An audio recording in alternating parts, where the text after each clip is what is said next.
So today's video is going to be another true crime video, and today is going to be our second attempt at True Crime Week. Oh my gosh. However, this time I'm going to take it a bit easier, you know what I mean? So I'm not going to promise that there will be a video every single day this week. Some days I might have to miss it. I'm going to try not to. Obviously, I'm going to try to get consecutive uploads out all week. But I don't want to sit here and promise you that just in case I can't deliver that. I'm going to try my best, but I'm not gonna make myself ill over it again. So many of you were so understanding in that video that I posted, explaining why I was finishing True Crime Week early. The comment section on that video, I personally didn't read it that much just because I was a little bit scared to I don't know, I was scared of the comment section on that video. But I had my mum read it and some of my friends read it, and they told me some of the really nice comments that were on that video, and they said that there was barely any hate on that video, which means the world to me that you guys are just so understanding and such nice people, because I understand that when someone promises something and then they don't deliver, it's annoying and you're gonna be annoyed, but there was barely anyone that was so annoyed that it kind of got in the way of their understanding. So I'm gonna try my best to get one out every single night this week, but like I said, I'm not going to make myself ill over it again. There is going to be 7 videos, whether it takes me until Tuesday next week or Wednesday next week to get them out, then that's another thing. So today's video is going to be structured in a different way to my usual videos. Normally you don't know who the killer is up until right at the end when the police find out who the killer is. However, the title of this video makes it pretty obvious who the killers are all the way through it. You're gonna know who the killers are all the way through it. So I've decided to do it in a kind of biography style. So you're gonna know who the killers are right from the beginning, but you won't know the story or who they kill or how they kill them right up until the end. So I hope you don't mind it being done that way. There is some cases where I just kind of have to do it this way because obviously the title is the killer's name and it's obvious. But tomorrow's video is more of a mystery up until the end, so sorry if you don't like this one. There's going to be a normal mystery style video tomorrow, whereas today's is pretty much like a biography. Anyway, sorry about this super long intro. Before I get started, I just want to give my usual disclaimer that I mean absolutely no disrespect to anyone that I talk about in this video. This is all just information that I have found on the internet and I'm compiling into one video. So today we're going to be talking about the Scissor sisters, who were 2 sisters killers who got their name from a very gruesome murder. So the Mulhall family was a rather large family living in South Dublin in Ireland. The family was made up of parents John and Kathleen Mulhall and their 6 children, 3 boys and 3 girls, including our 2 murderers, Linda and Charlotte Mulhall. John, the father, allegedly abused his wife Kathleen through pretty much all of their relationship, and the children witnessed quite a large amount of that abuse. So Linda Mulhall was the older one of the duo. She was 9 years older than her younger sister Charlotte, and she was actually a mother of 4. Linda was unemployed all her life. She never worked a day in her life, and she also struggled a lot with alcohol abuse and drug addictions for over a third of her life. She actually left school early to start having children with her boyfriend at the time. They had 4 children together, and then in her early 20s they ended up splitting up. Quickly after that relationship, Linda moved on to another relationship with a man named Wayne Kinsella, who actually abused all 4 of her children throughout that whole relationship. Wayne had been very violent towards her children. He used to beat them constantly, and sometimes for absolutely no reason at all other than he claimed he got his kicks out of that. He would actually beat the children with an electrical flex. So an extremely violent man. And for a long time, Linda just kind of let this happen. Obviously, I'm sure she did try and stop it a few times, but she never did anything major to stop it. She never went to the police, she never called social services, anything like that. She just kind of watched her children be abused by her partner right in front of her. Then one day, after Linda had had an argument with Wayne for no other reason than to get back at him, Linda went to the police and told them about the abuse. All 4 children were taken from her from social services after they found out about her drug and alcohol addictions, and Wayne was in prison for 6 years. After her kids and her partner were taken from her, Linda fell into a really deep depression. She fell even further into her drug addictions, even further into her alcohol abuse. Although she did end up turning her life around quite a lot, she never completely got off the drugs and the alcohol, but after a while she very much learned to control it a lot easier. She then moved back into the family home, she got her kids back, and by the time of the murder she was almost completely off drugs and alcohol. So just for a bit of a side story on Wayne Kinsella, this has absolutely nothing to do with the storyline, by the way, the storyline of the Scissor sisters,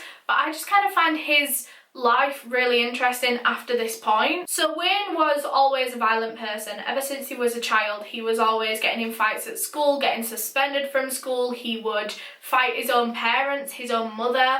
He would fight his sister a lot and even once broke his sister's jaw. And then in 1995, Wayne actually received an 8-year prison sentence for murdering a random man in a Dublin cemetery. Then in 2012, he was given a life sentence for murdering yet another person along with his nephew. I just thought that was really interesting that their paths crossed and then they both became murderers later on in life. I don't know, I thought it was kind of interesting to put in there because what if they'd stayed together? Would they still have both become murderers? Would they have murdered together? Who knows? And another thing that I found out while I was researching this case is that Ireland actually has one of the highest murder rates in Europe, with an average of 1 murder per week in the whole country. And Ireland's not a very big country. So I'm sorry if you're from Ireland and I've just scared you, but like, I never expected that at all. So as for Charlotte Mulhall, who was the younger of the two, she also struggled with drug addictions, with alcohol abuse. She was also unemployed, but she had periods in her life where she would work as a prostitute for extra money other than her benefits. She was well known to the streets of Dublin. She worked as a prostitute in the Baggot Street area of Dublin. In fact, she sometimes worked alongside her mother, Kathleen, who she's said to have introduced to the game. She had a number of convictions for things like theft and criminal damage, but nothing too major, nothing that would make you think she would go on to be a murderer. Ever since she left school, she drifted from living in the family home to, when money got a little bit better, she would rent her own place, and then once money got a bit worse, she'd move back into the family home. She was constantly doing that, moving in and out. So like I said earlier, John and Kathleen's relationship, the girl's parents, was quite bad. He was abusing her allegedly, and eventually it got to the point where Kathleen just wasn't happy with John, but she was too scared to leave him, and so she just started an affair. In 2002, Kathleen met Kenyan refugee 35-year-old Farah Swally Noor, who she met in a nightclub in Dublin. And like I said, rather than leaving her husband John for Farah, she actually moved Farah into the family home with them. Obviously, John wasn't having any of this. He took some of the kids, some of their 6 children, and he moved out. He wasn't gonna stay in the same house as his wife and her boyfriend. Eventually, Kathleen and Farah got their own place down south in Ireland in a place called Cork, and so John and the other children moved back into the family home. So Kathleen and Farah's relationship was awful. He was very, very abusive towards her, very physically abusive. He'd broken both of her wrists before, many of her fingers, many of her ribs, and he also frequently raped her. On one occasion she was barricaded into a room and she rang the teenager, his ex-partner, who told him, "Get away because he will kill you. He's that violent, you'll never change him." But as I'm sure you can imagine, Kathleen wasn't the first woman that he'd treated like this. He'd been very abusive to several women all through his life, especially very young girls. In 1997, when he was 30 years old, Farah actually raped a 16-year-old mentally disabled Chinese girl, and she ended up having his son from it. He raped many other women throughout his life, mainly underage girls, and 2 of these actually also had his children. So at this point he had 3 children, all from rape. Farah had many, many different convictions for so many different things, 8 of which were for like assault and sexual assault type cases, and unbelievably, he'd never spent a day in jail for anything. Eventually, Kathleen and Farah moved back up to Dublin, where quickly Farah became known for his abusive behaviour towards Kathleen. So on the 20th of March 2005, 30-year-old Linda Mulhall and 21-year-old Charlotte Mulhall were at home in the family home. Charlotte was due to turn 22 the following day, and so she decided on the morning of the 20th that she kind of wanted to start the birthday celebrations early and get drunk. Charlotte tried to convince her older sister Linda to celebrate with her and get drunk with her that morning. However, Linda had only just gotten back custody of all 4 of her children and she was supposed to be seeing her 11-year-old son that day. So she obviously said no. But Charlotte knew her sister was a recovering alcoholic. She knew that it would be easy to persuade her, and it was. She was easily persuaded and they both began drinking. At 11 AM that Sunday morning, both girls started drinking vodka and coke and they did not stop for the rest of the day. After an hour or two, Charlotte got a call from Kathleen, who was in Dublin city centre with her boyfriend Farah, and she asked if Charlotte and Linda wanted to come and join them and they could celebrate there. After some persuasion from Charlotte, Linda eventually said yes. She cancelled seeing her son that day and they got ready to go down to Dublin. At 1:15 PM, Linda and Charlotte caught the bus into Dublin to meet up with Kathleen and Farah, who had also been drinking all morning. In fact, Kathleen and Farah hadn't stopped for the last 3 days. It had been 3 days since St. Patrick's Day and they just kind of hadn't had a break since then. They just kept drinking. Instead of going to a pub or to a bar to drink and carry on the celebrations, the 4 of them actually went to a shop, bought a huge bottle of vodka, bought 4 tiny bottles of coke and just mixed them and drank them in the street. They couldn't really afford to go to a pub or to a bar. None of them worked. They were all on benefits and so it was just much cheaper doing it this way than paying for every single drink that they got. So they all went down and sat on a pier and that was when Linda pulled out a bag of ecstasy pills and her younger sister Charlotte both took one. It was then Kathleen, their mother, noticed that they were doing something over in the corner and so she said, "What are you doing?" And the girls told her that they were taking ecstasy pills. And instead of being disgusted that her 2 daughters were taking illegal drugs in front of her, Kathleen actually asked for one. And so these 2 daughters and their mother were all drunk and on ecstasy pills in public together, like not even in the privacy of their own home. They were doing this on the street where there were families, it was the middle of the day, people were walking past and it's just a very strange situation. I can't imagine any families that I know doing something like that. So all 3 girls were on ecstasy pills, however Farah just stuck to drinking alcohol because the girls knew that he could get violent when he was on drugs and they did not want to put themselves in that situation with him. Farah was a very violent person in general, as you can guess from all of his previous convictions, and when he drunk he got even more violent, and then when he took drugs he got even more violent than that, and so the girls knew better than to offer him some drugs. Over the next 3 hours, all 3 of the girls took another 2 ecstasy pills each, whereas Farah just stuck to the drink and he was getting very, very drunk. As he was getting more and more drunk, he became quiet and then he became kind of agitated, then he became snappy, and then he became just full-on argumentative, shouting in the middle of the street. And at this point, Farah was ruining the atmosphere. He was drawing attention to them on the pier. He was just kind of ruining it.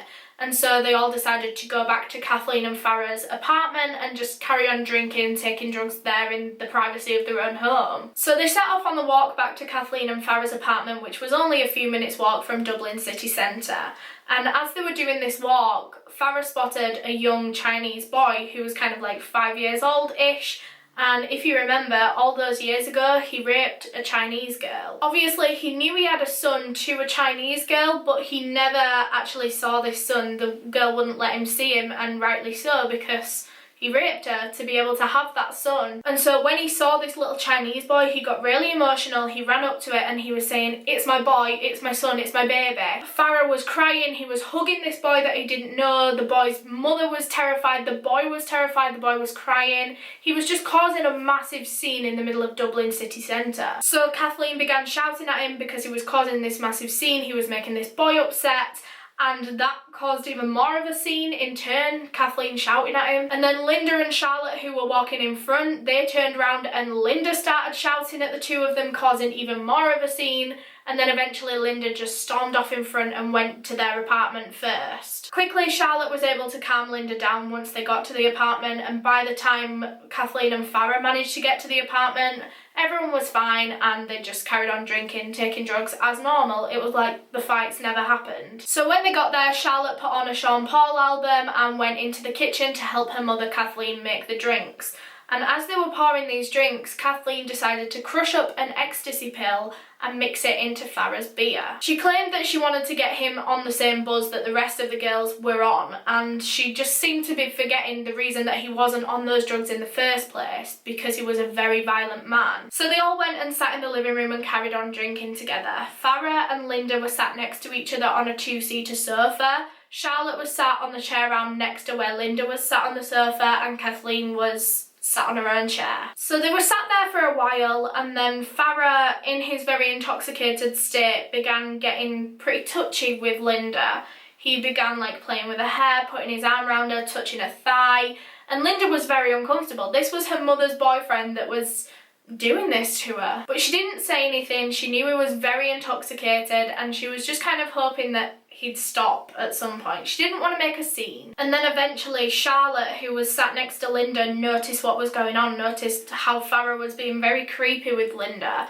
And so she just kind of said to him, "What are you doing? Get off of my sister." And he did, but only for a few minutes, and then he started again. This time he was whispering things into Linda's ear, and a mixture of a few things meant that she couldn't hear him. He had a really thick Kenyan accent, he was very drunk, so he was slurring his words, and he was also whispering, very quiet, so she couldn't really hear much of it, but she did pick up a few phrases. He called her a creature of the night and said, "You're just like your mummy." And at this point, Linda was disgusted that her mother's boyfriend was sat saying these things to her, doing these things to her, and so she got up. She tried to get up and leave, but he wouldn't let go of her and just kind of pulled her back down onto the sofa. At this point, Charlotte and Kathleen had actually gone to the kitchen and they were refilling their drinks, but when they heard Linda shouting at Farah and trying to get away from him, they rushed back into the living room. Obviously, he still wasn't letting Linda go. He was grabbing hold of her. Linda was shouting at him, and so Kathleen and Charlotte began shouting at him too, but he was determined that he was going to get with Linda. And it was then when Farah grabbed Linda, pulled her up off the sofa and started pulling her and dragging her towards the bedroom. And straight away Kathleen knew exactly what his intentions were. So then Kathleen and Charlotte panicked. They began trying to hit him, trying to get him to physically release Linda. And Farah did release Linda, but as soon as he did, he turned on Kathleen and started brutally beating her in front of her two daughters. He then started to push Kathleen towards the bedroom, but this time he was making slitting throat gestures with his hands. And as you can imagine, this terrified Kathleen. In that moment, she said she remembered back to a phone call that she'd had with one of Farah's exes, where the ex said that you're not going to change his behaviour, he's always going to be violent, if you don't get out now, he's going to kill you. And so Kathleen started screaming. She was shouting to the girls, saying that he was going to kill her, and then she said the words, "Please kill him for me." So Linda and Charlotte both panicked. They knew that there was no chance that they were going to be able to physically pull Farah away from Kathleen because he was just too strong. And there was absolutely no talking him down either. He was very, very drunk, and obviously Kathleen had crushed up that pill and put it in his drink. So there was no making him think logically in this situation. They didn't know what to do. They couldn't physically stop him. They couldn't pull him away. They couldn't tell him to stop or talk him down, so what other options did they have? So 21-year-old Charlotte ran into the kitchen. She grabbed a Stanley knife from the drawer, then she ran back over to Farah and Kathleen. She grabbed the back of Farah's head, pulled it backwards and slit a 4-inch wound into his throat. Farah then stumbled from the hallway through one of the bedroom doors and fell onto the floor, hitting his head off of the side of the bed, but he was still alive. He then tried to get up, and Charlotte panicked, knowing that he was still very mobile. He was still able to do something to one of them, and so Charlotte decided to slit his throat a second time. But he was still alive. He still lived through the hit on the head, the 2 slits in his throat, and so at this point Linda was also panicking, so she ran into the kitchen and grabbed a hammer. So Linda ran straight into the bedroom to give her sister some backup, and she began hitting Farah over the head with this hammer with all of the strength in her body, and she's even said since then that she couldn't actually remember how many times she did it. And as all of this was going on, these two sisters trying to kill their mother's boyfriend, Kathleen was actually just sat in the living room watching TV and just carrying on drinking, while her 2 daughters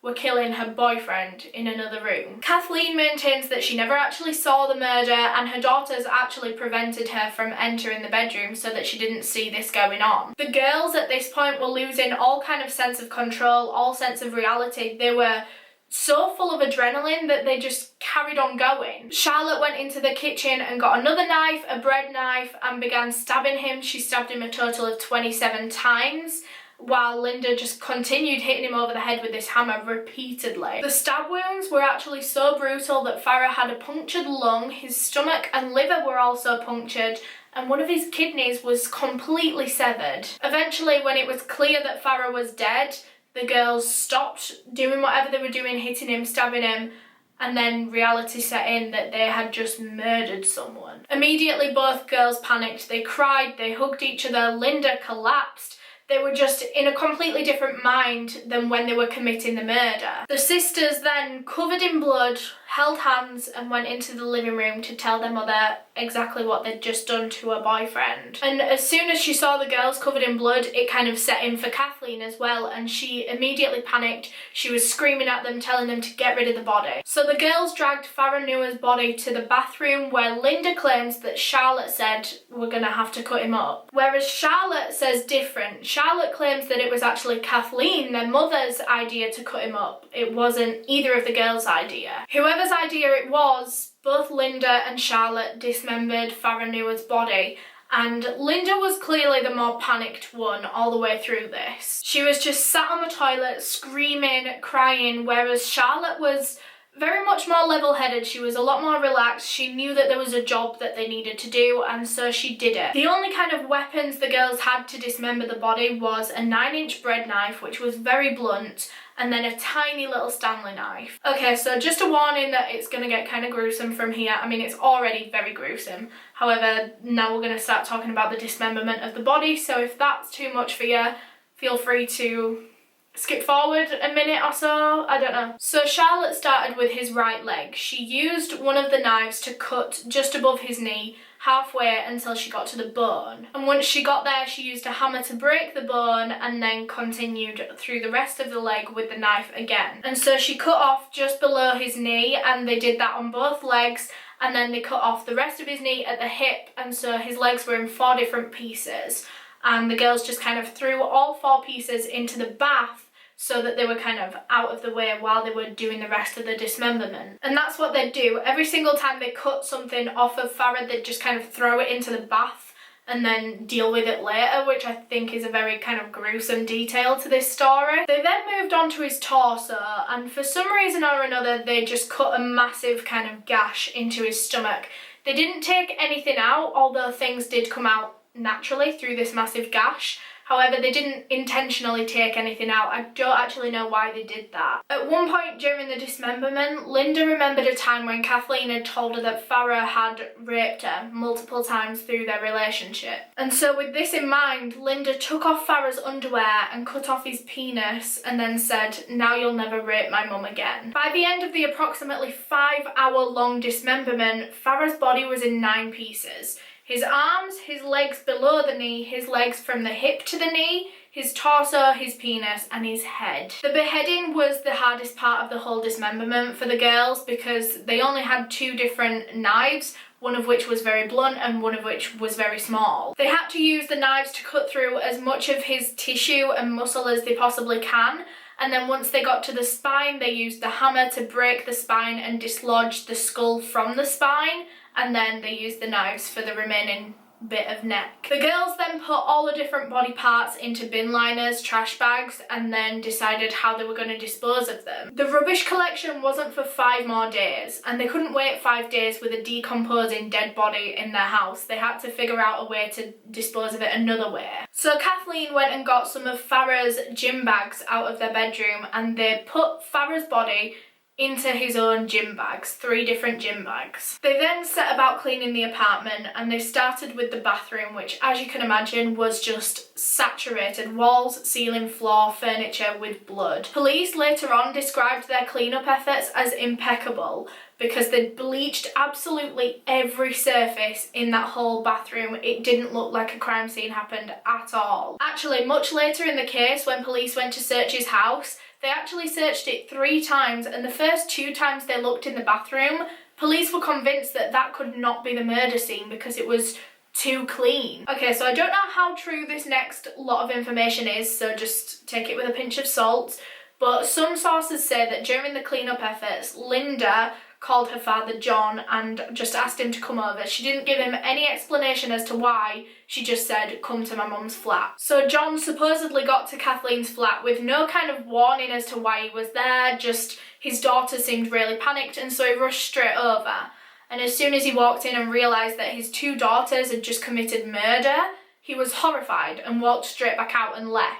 These same sources then claim that John eventually came back to the flat, realising that no matter what his daughters had done, he needed to help them, and apparently he helped out with the cleanup efforts and things like that. However, like I said, none of that's been confirmed, and you'll find out why later on in the video, and he always denied being involved in any of Farah's murder or cleanup. The next morning at 7 AM, after the cleanup efforts and after the dismemberment, the 3 women decided to go and dump Farah's body parts in a nearby canal. All 3 women set off, both Linda and Charlotte carrying a gym bag each. Linda's contained arms and some of Farah's clothing, whereas Charlotte's contained the torso and his insides. So the 3 of them walked the short distance from Kathleen's flat to the Royal Canal, and it was actually on Charlotte's birthday, and they were passing so many just unsuspecting people that had no idea that these 3 women were carrying dead body parts in these bags. And they looked normal. It was 7 AM on a morning, they had gym bags, they looked like they were just on their way to the gym. No one would have suspected anything. So they got to the canal and they got to a certain part of the canal where there was a bridge overhead,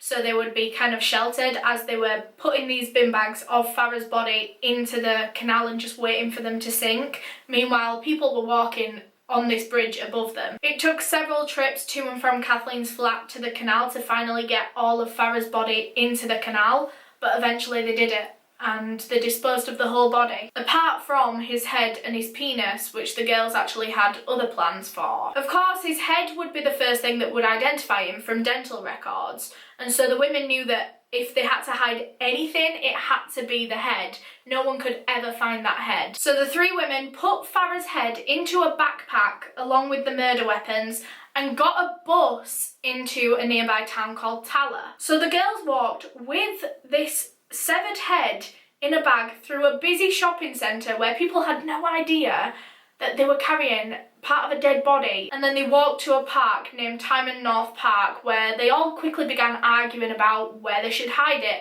whether they should just throw it in the water, whether they should bury it, whatever. This arguing went on for a while, and eventually Kathleen got so overwhelmed, so stressed with the arguing, that she just dropped to her knees and began digging underneath a bench with her own, hands. But they didn't dig very deep, and so they put the head in this hole, but there was still a mound over the top. They covered it as well as they could, but underneath this bench there was just a bump. At the time, they didn't seem to care too much. They just kind of left this obvious mound under the bench, and they threw the 3 murder weapons into this nearby pond in this park, and then they just went home. Over the next few days, all 3 women went on a major drugs and drink binge, just trying to block out the memories of that night. Linda in particular really wasn't doing well. Like I said from the very beginning, she was shaking and crying all the way through the dismemberment. She was taking it the hardest out of all 3 women. Then 10 days after the murder, on March 30th, 2005, a human leg with a sock still on it was found floating in the Royal Canal. The 3 women, in the time since the murder up until when the body was found, they would take regular walks down by that canal just to kind of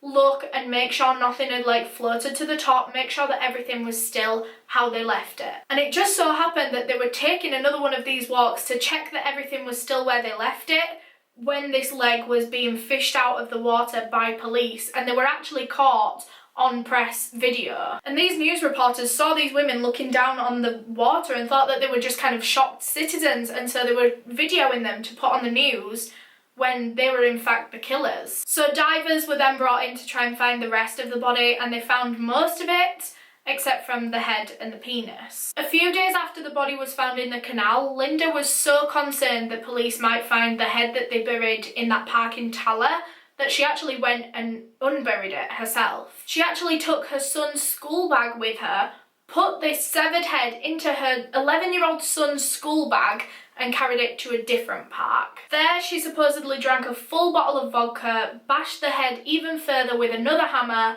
and then reburied it, but deeper this time. She was supposedly so drunk as she was reburying this head that she was actually talking to it. She was saying things like, "I'm sorry, it should have been my ma and not you." So like I said, police didn't have a head, making identifying this body look almost impossible to do. They also released in official statements that the body that they found was of a white male, and Farah Noah was from Africa. It wasn't until Farah's post-mortem, when they took off the bits of clothes that were found still on the body, that they found that underneath these clothes the skin was black, whereas the skin that had been exposed to the water and the sun was very pale white. I have no idea how scientifically this works, but something to do with the water and the sun and him being under the water for so long while he was dead, it had just washed all the pigmentation out of his skin, whereas the bits with clothes still on still had the pigmentation in. So the skin that was exposed to the sun was literally whiter than me. It was like the drawers behind me. It was so white.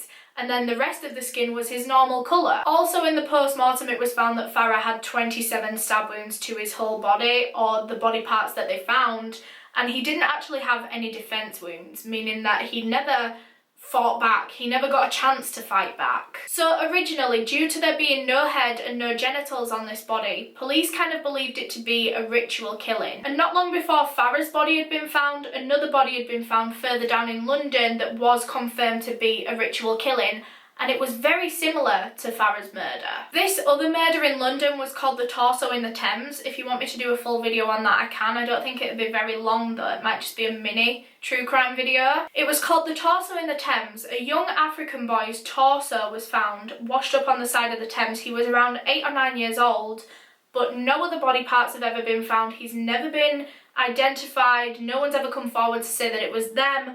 It was just confirmed to have been a ritual killing. And so Irish police got in contact with African police, where a lot of ritual killings go on, just so that they could learn a bit more about ritual killings and see if they had any idea how this had happened, who had done this maybe. But before they could even get that far and get properly in contact with African police, Farah's body was identified. Police had put out posters with the items of clothing that Farah's body parts were found wearing, just to see if anyone that knew the body could identify these clothes and therefore identify the person. So a friend of Farah's saw these posters and kind of put two and two together. He hadn't heard from Farah in months, and that t-shirt on that poster was the t-shirt that he last saw Farah wearing, actually on the day of his murder. Finally, over 100 days since that leg had washed up in the canal, the body was finally identified as Farah Noah. So police looked up Farah on the database and they actually found that he had 3 children. And so they got in contact with one of the mothers of these 3 children and asked if they could take DNA samples just to confirm that this was Farah. And so they took a DNA sample from his son and also from his mother, and they tested the son's DNA and found that it was half from the mother and half from this body that they'd found in the canal. And so they confirmed that this body was Farah Noah. And so this person that had identified the t-shirt had obviously seen Farah on the day that he was killed, and so he was a huge part of this investigation. And this friend told police everything they needed to know. He said that he'd actually seen Farah that day with his girlfriend Kathleen Mulhall and her 2 children. He told police how he knew that Farah could be aggressive sometimes and violent sometimes, and so police immediately went to Kathleen. Police were very, very suspicious of Kathleen. They kept wanting to search the flat that she lived in. However, she'd moved flats since her and Farah lived together, which was also another big piece of evidence that maybe she didn't want to stay in the place where the murder took place. However, a few weeks previous to the body being identified as Farah's, Kathleen had actually gone to visit 2 of her sons in the same prison. Their names were John and James Mulhall. And there she'd just kind of told him the whole story. She told him how her daughters Charlotte and Linda had murdered her boyfriend, and then they'd cut him up and then they'd hidden his body. She told them everything. But she made sure to tell them that she stayed out of it completely, that she watched TV and drank vodka and coke in the living room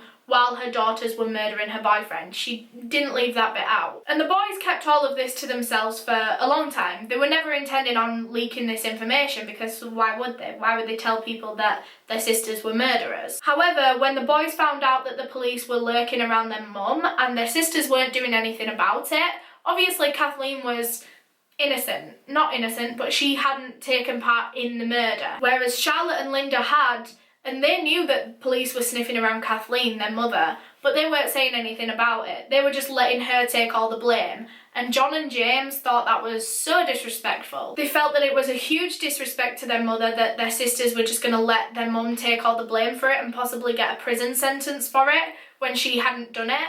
And so James and John both went to the police and told them the whole story. And obviously, because the boys had told them where the murder had taken place, police then went to the flat that Kathleen and Farah once shared together, and as soon as they got there, they noticed that a huge chunk of carpet in the bedroom was missing. Immediately, that was a huge red flag, and so they decided to bring in forensics teams to completely search this whole flat for any kind of blood spotting. However, chances of forensics finding anything in the flat now was very, very low. Two lots of tenants had moved in since Kathleen had moved out. The walls had been painted, there was completely new furniture in there. Nothing was the same in this flat. And so the chances of finding any kind of blood spotting on the walls or anything like that was very, very low. Initially, forensics picked up absolutely nothing. There was no blood spotting, no DNA, absolutely nothing to say that the murder happened in that flat. But police were determined. They thought, what did John and James have to gain from this admission? And they were very suspicious of Kathleen in the first place. And so they decided to draft in even more advanced kind of forensic technology. And then they found very, very tiny blood spots all over the apartment. And obviously, because John and James had told police that it was Linda and Charlotte that had actually committed the murder, police went to question them. When police went to question Linda, they realised very quickly that she was in a very bad way. She was barely sleeping, she wasn't eating, she was always taking drugs, always taking alcohol ever since the murder had happened, and she'd even attempted suicide since then. Eventually, everything got too much for Linda. She could not take holding this secret in anymore, and so she told police everything. From the threats, to the attempted rape, to the murder, to the dismemberment, to the disposing of his body, absolutely everything from start to finish in incredible detail. She was very emotional in her confession, very, very emotional. You could tell that this was eating away at her for so long, and she just gave every single detail, and when she'd finished, you could see it in her, police said, that she just looked like she had a huge weight off her shoulders. And so police went and arrested her sister Charlotte, because now they knew that everything had happened, they'd got an admission.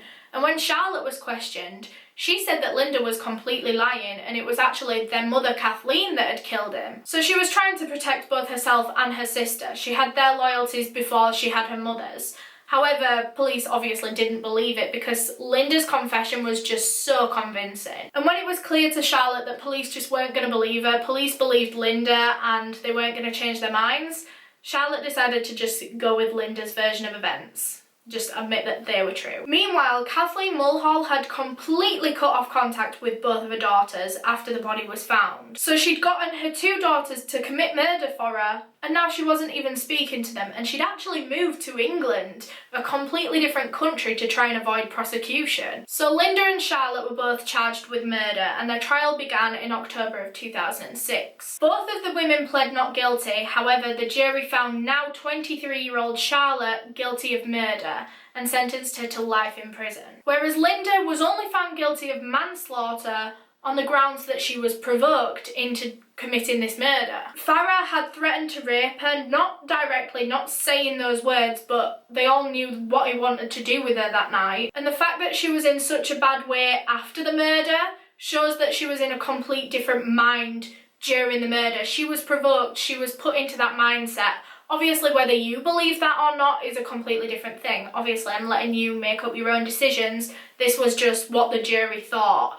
They thought that she must have been in a different mindset during that murder, a completely different one that she's never been in before, because she was provoked by Farah to kill him. Obviously, whether you think that's reasonable or not is up to you, like I said. And so because she was only charged with manslaughter, Linda was only given 15 years. And then in 2008, Kathleen Mulhall voluntarily returned to Ireland. And when she did, she was charged with several offences, including giving false information to police and withholding information. For all of these different charges, Kathleen was sentenced to 5 years in May of 2009, and obviously she's out now. In December of 2005, when he found out that his girls had definitely been charged with the murder of Farah Swally Noah, John, their father, just couldn't take it. He couldn't take that his daughters were now convicted murderers. And so he wrote a suicide note on the back of a £50 note saying that he could not live knowing that his daughters had turned out that way, and he hung himself in a park. He was never officially believed to have been involved in the murder or the cleanup. It's only some sources that say he was involved in the cleanup, and like I said, I don't know how they know that, but officially he's never believed to have been involved in the murder or the cleanup. And the girls have never said where they hid Farah's head, they've never said what they did with his penis, and so those have never been found. Still to this day. In 2008, a picture was leaked from prison of Charlotte Mulhall holding a knife up to a male inmate's neck. It was leaked to the press and this was huge news, and because of that, security was increased in every single Irish prison, and Charlotte was obviously moved prisons away from this inmate to a higher security one. In January of this year, so 2018, Linda Mulhall was released from prison after serving 13 years of her 15-year sentence at the age of 42. I don't know what Linda's doing now, I don't know if she's working, I don't know what she's doing. All I know is that she lives in Dublin.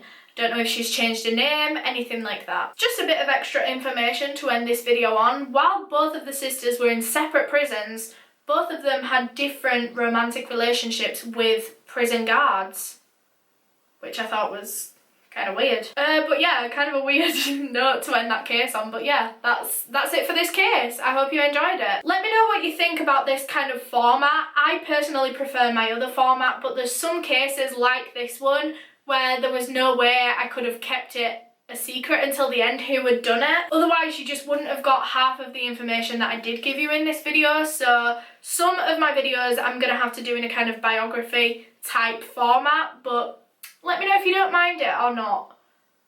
That wasn't very good English, was it? Also, leave some case suggestions down below in the comments, because obviously the theme of last week was recommendations, and obviously that's going to continue on to this week, but I need 2 cases to fill in for the week now because I already used 2 of my recommendations in the last attempt. So I need 2 cases, so comment down below what cases you want me to cover. But yeah, thank you so much for watching. If you enjoyed it, make sure you leave a big thumbs up on the video so that I know. Subscribe down below if you want to see some more from me, because like I said, it's true crime week-ish. Not putting stress on myself to upload every single day, but I'm going to try my best to. But just be aware, if there ever isn't a video for a day, don't shout at me. But yeah, thank you so much for watching, and I will see you in the next one. Bye!